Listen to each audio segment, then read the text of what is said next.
Well, hello, class. This week, here we are, week 7, and this chapter is a really important chapter because it talks about leading change.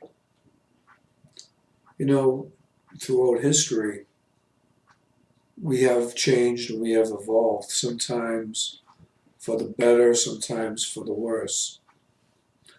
And anytime we introduce change, it's all about doing what? It's all about bringing individuals out of their comfort zones and asking them to take a risk on doing something that, quite frankly, they're not used to. And often that takes a lot of persuasion and motivation.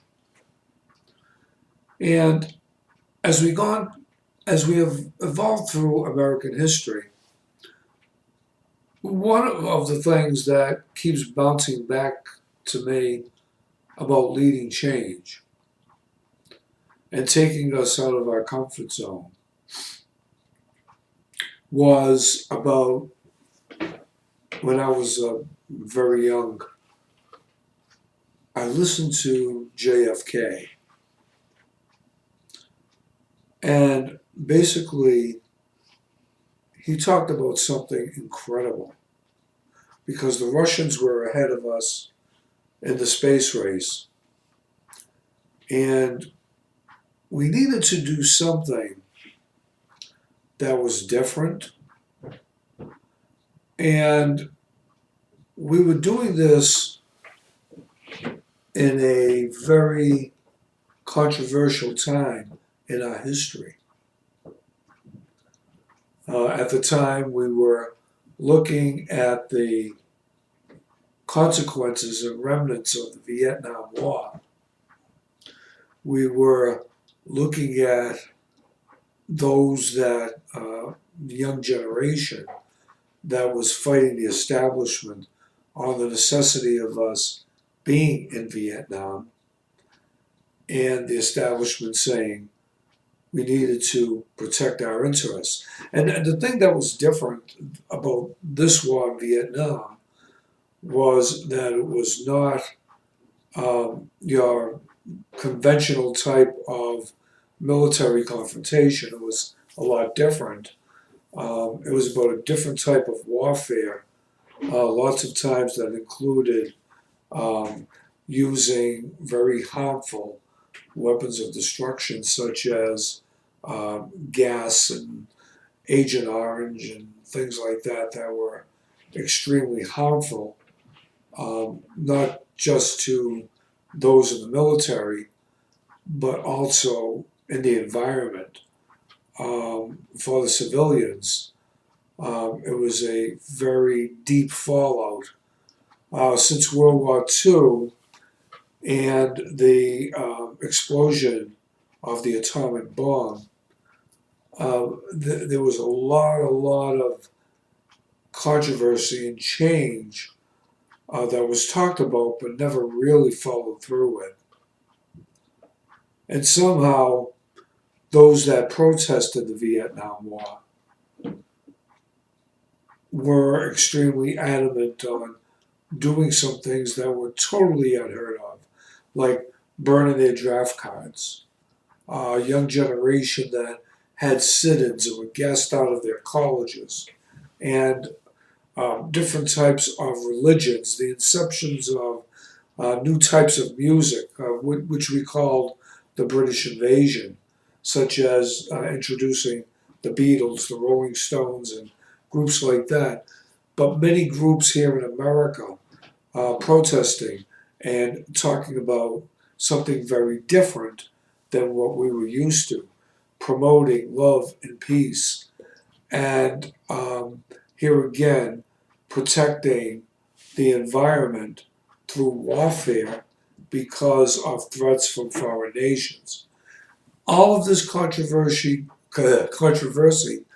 happening at one time.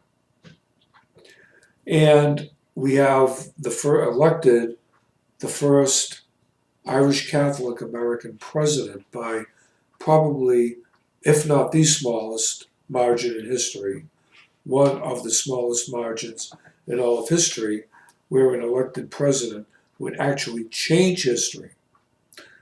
When we had a very real threat, as you all know, like the Cuban Missile Crisis, the war in the Bay of Pigs, and all of those things, historically we had learned about so many different types of ideologies and formats of government, and just a crazy thing.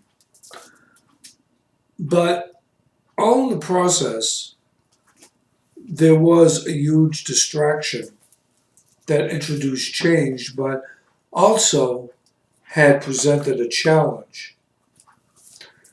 And that was a challenge of our NASA space program in the beginning of the 1960s to actually send a rocket to the moon, land on the moon, and actually bring back moon rocks and talk about it. I mean, a 4-day mission with over 250,000 miles of travel one way. Unbelievable obstacles in the way, and the simulations and the training would kill you, let alone actually doing the trip.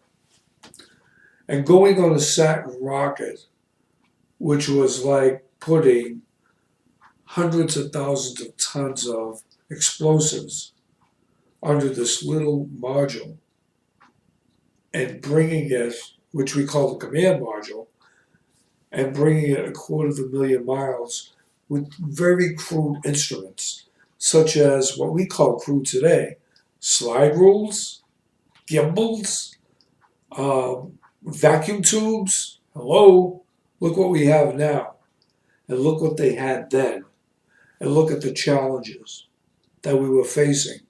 But the vision of a true leader is not only introducing change, but taking risks and getting others to come on board with those risks in order to make a difference.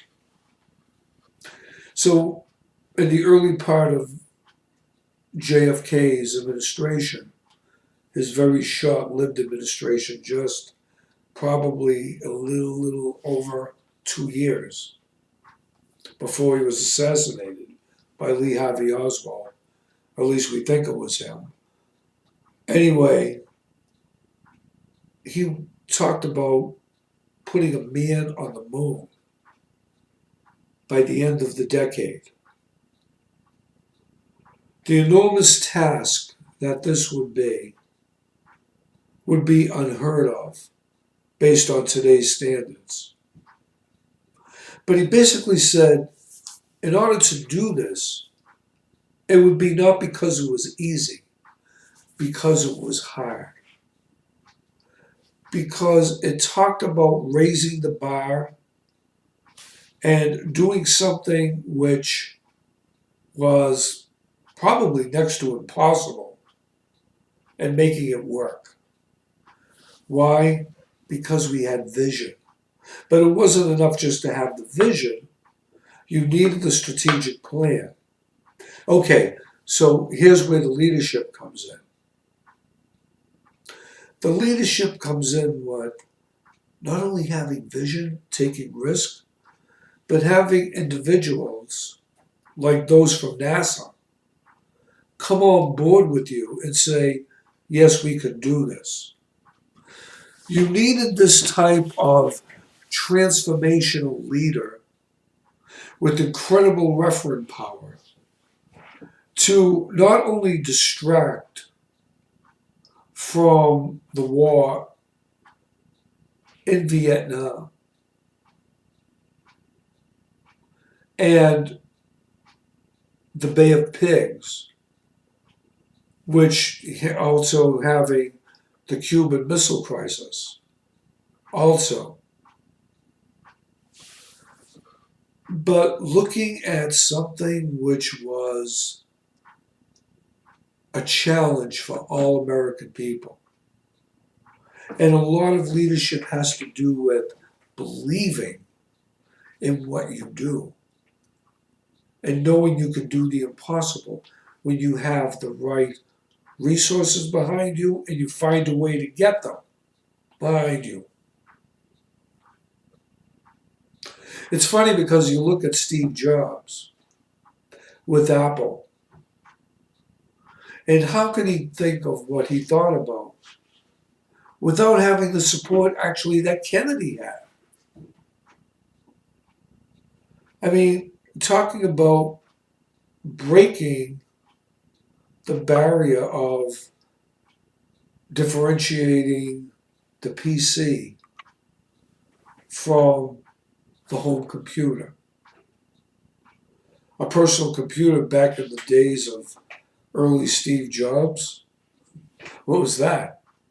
It was not much different than what we had with the Apollo 13. I mean, yeah, you had a lot of innovative technology, but you had computers that fit into a room. You wanted to put it into a home by shrinking it and making it usable for the average person.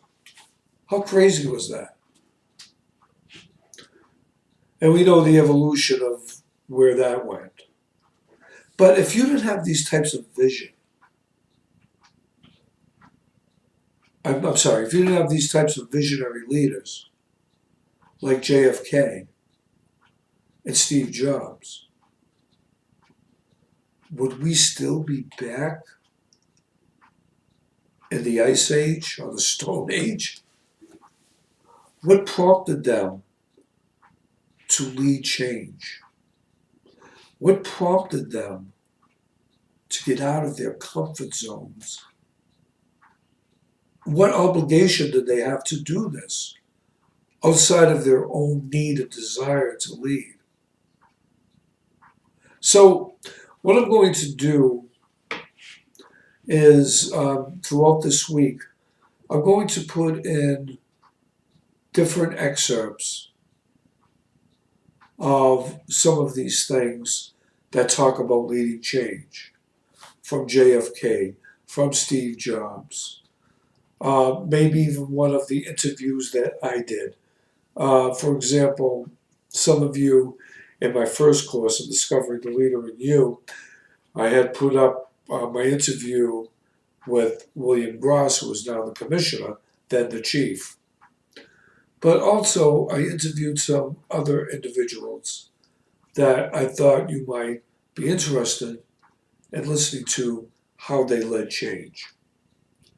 So I look forward to a very productive week, and we have one more week after this, week 8, and we're done.